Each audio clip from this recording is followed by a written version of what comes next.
Alright, ladies and gentlemen, here we are in the second game.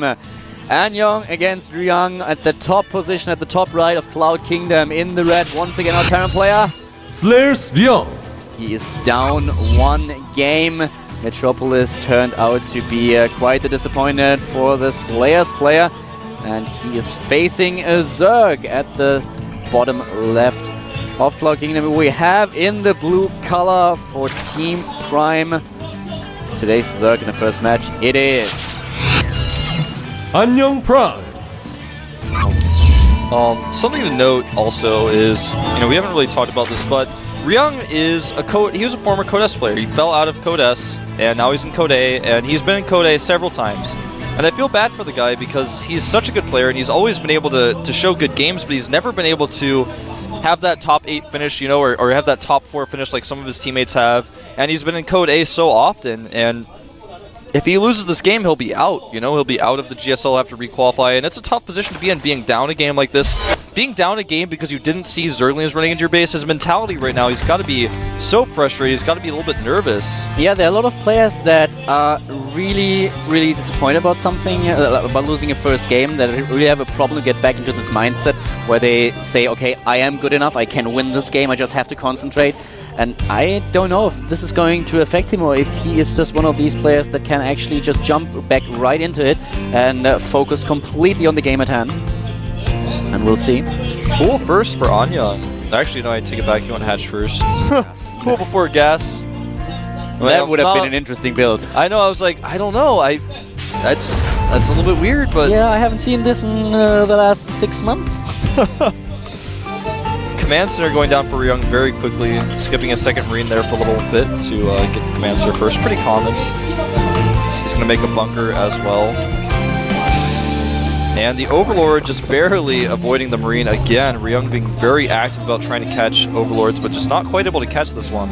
That's one thing that's always going on, especially on the new maps, all this metagaming about catching the Overlords. I remember when on Daybreak, Zergs used to get the Overlord in position right outside of the second base of the Terran player until Terran started to build the barracks outside of their main base, just fly it up and take down the Overlord, and suddenly Zergs had to adapt again. So this is really funny. Yet every time we see a new map, things like that are happening, and I really like it.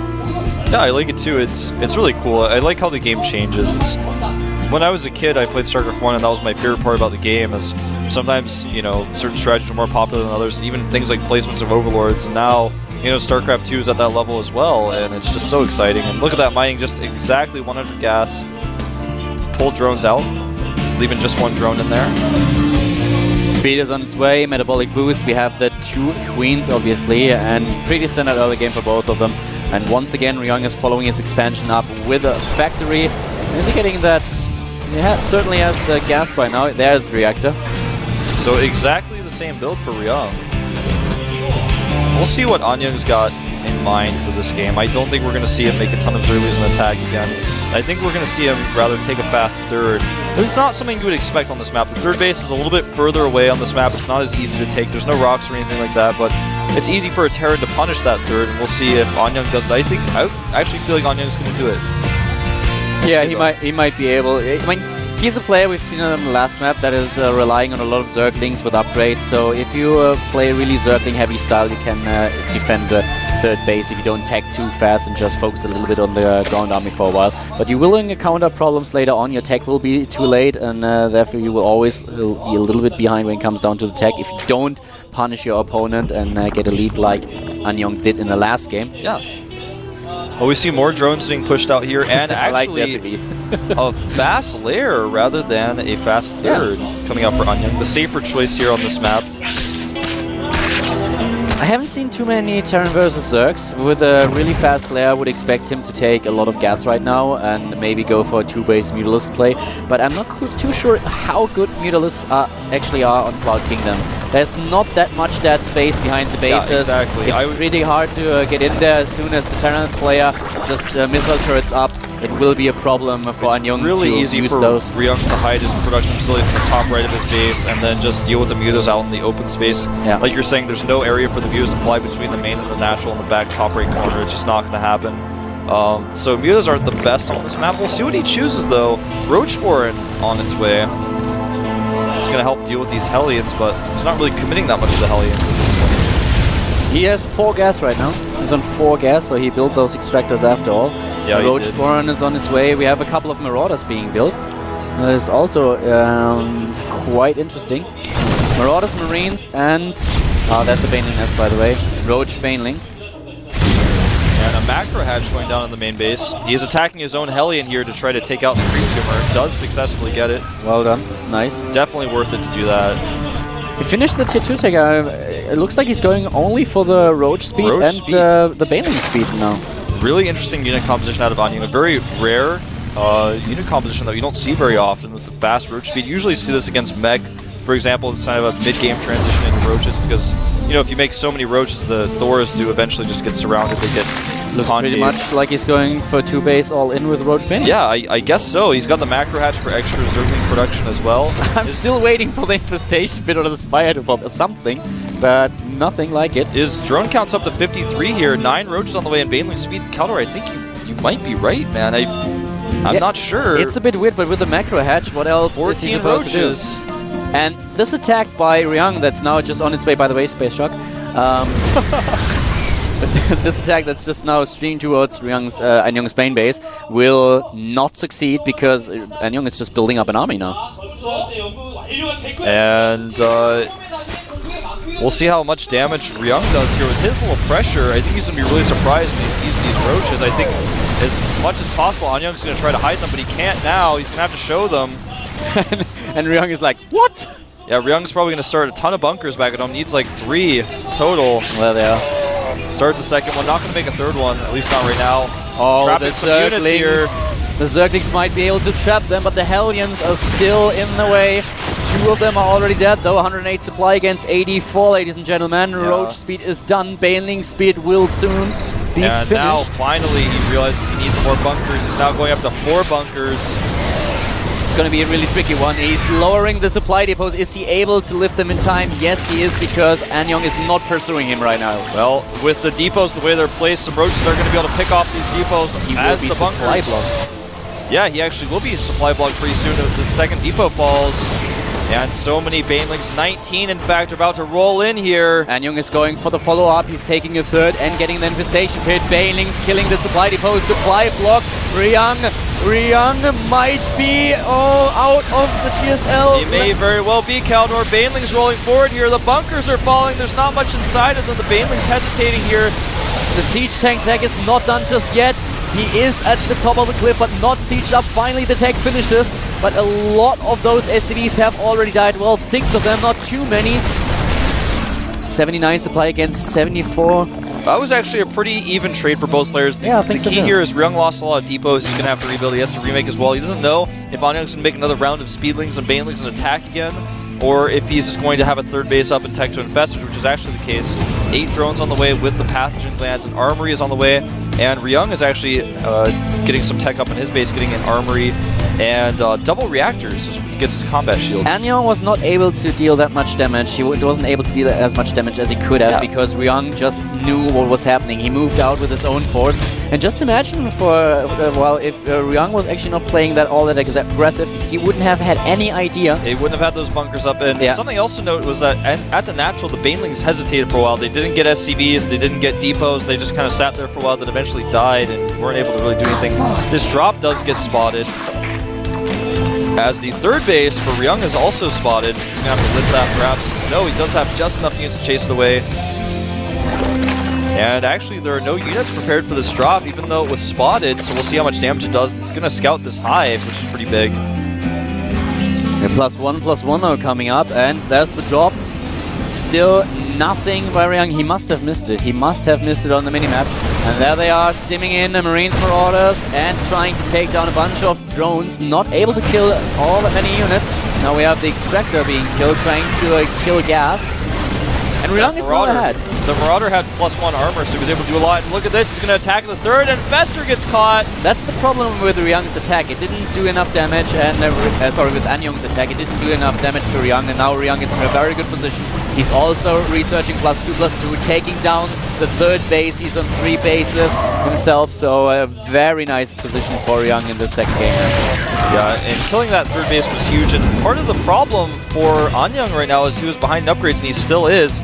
It's going to be 2-2 against 1-1 pretty soon. The Hive Tech, though, does finish here, and the base up at the top left has been taken for Annyung, so he's still on 3 base, but 3 base against 3 base, not the best for Zerg in this matchup, and we'll see what he's got up his sleeve next. He's going to want to do an Infestor attack here pretty soon, but now his opponent knows he's got an Infestor attack. He's going to prepare quite well for that, and in fact, he's getting +1 right now for his siege tanks. He can't just push out with a huge army as long as he pays a little bit of attention to his unit control. He should be in a very good position. We have 5 Infestors, which is obviously something that he has to deal with. 55 Zerglings, but as mentioned already, they are behind in upgrades. +2/+2 lined up now. But there will be this nice timing window where Ryung has a very huge advantage when it comes down to the upgrades. And he is a very decent army. He's ahead in supply with like 30. And he can just try to apply more and more pressure with tank marines onto his opponent's third and fourth base. And should be in a position where he can pressure Annyung to a point where the Zerg player is going to lose another base. Look at this, Ryung moving forward with just a small amount of use to target down Infestors. Tank sieged up. Oh, 2 Infestors fall. Wow. That was... and the base being killed as well. Ryung taking very strong control of this game now. Yeah, very nice positioning.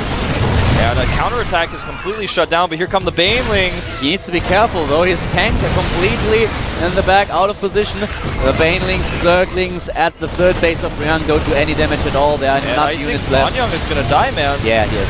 There is just not enough here. He's got some Infestors, but the siege tanks are moving forward. They're going to clean them up pretty quickly. And even if he's able to clear that up, Ryung is now just rebuilding an army. Here come the Banelings. The tank is firing at the Banelings, taking down most of them. And a nice pickoff. Yeah, very really nice. Well done. Mules being dropped here. And it looks like Annyung may be out of game 2. Definitely will. This is just Ryung's game now. Annyung's failed attack put him behind by quite a bit, and Ryung is now capitalizing on it. He's able to take the second game, and therefore we have a tight series, and we'll see a third one. The hatch is down 2 bases now for Annyung, with the 4th that he built on the left side of the map. That is it, and wow, Ryung is just in such a decent position now. Yeah, I mean, he's done it. It's over. Ryung actually just held that push better than Annyung really anticipated him to, and then took the game and ran with it. His drops and his pressure at the third was really what won him this game. Yeah, the timing of Ryung with the first attack was really brilliant, because you could see how Annyung was hesitating to defend because he was still waiting for his upgrades. He didn't have the Baneling speed and nothing like it. So he knew exactly, even if he repels the attack, he can't attack straight away into his opponent's natural, and the timing was really perfect for Annyung.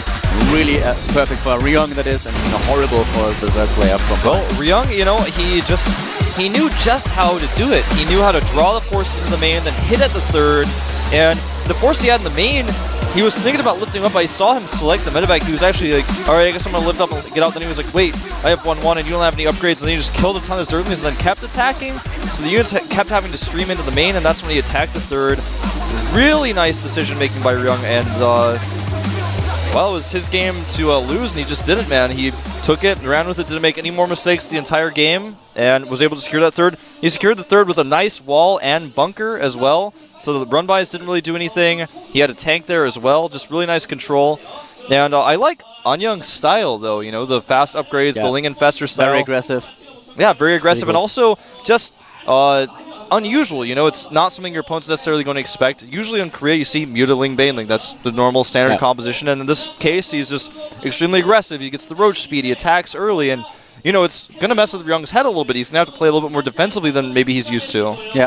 Zerg lately really likes these roach Baneling busts. They are just so effective, especially when the Terran player on a big map is, for example, getting the really, really early third base. Yeah. You can still defend against roach Baneling, but it's kind of hard, and the timings are really difficult to pull off for the Terran player. So this time, a nice attack by Annyung, but it hit a little bit too late, and Ryung already prepared for it because he scouted it. Wolf mentioned the bunkers that we saw in the game. And those two bunkers in the back, they died at the very end of Annyung's attack, and by that time most of the units were already gone.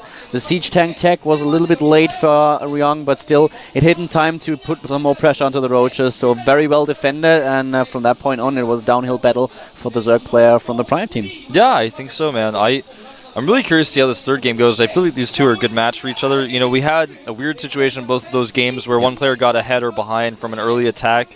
And in this game, I wonder if neither player will put the pressure on, if we'll have just like a longer macro game where players are trying to more so position each other than actually attack each other, do a big bust type attack. And of course, I say these players, Ryung has been attacking but just pressuring, whereas Annyung has been putting on these massive attacks that, if they do not succeed, puts them significantly behind. And our final map is going to be Crossfire, so you know, some Zerg players really dislike this map, some Zerg players like it. It's a really good Mutalist map. Absolutely, the best map for Mutas. It's also pretty good for all-ins like we've seen so far. Terran versus Zerg once again. Slayers Ryung and Annyung Prime seem to be evenly matched in this first best of 3 of our Code A cast today. Crossfire is the last map. We'll just mention we are heading into the third and final map between those two players. So don't go anywhere. This is the GSL Code A, sponsored by Hot 6.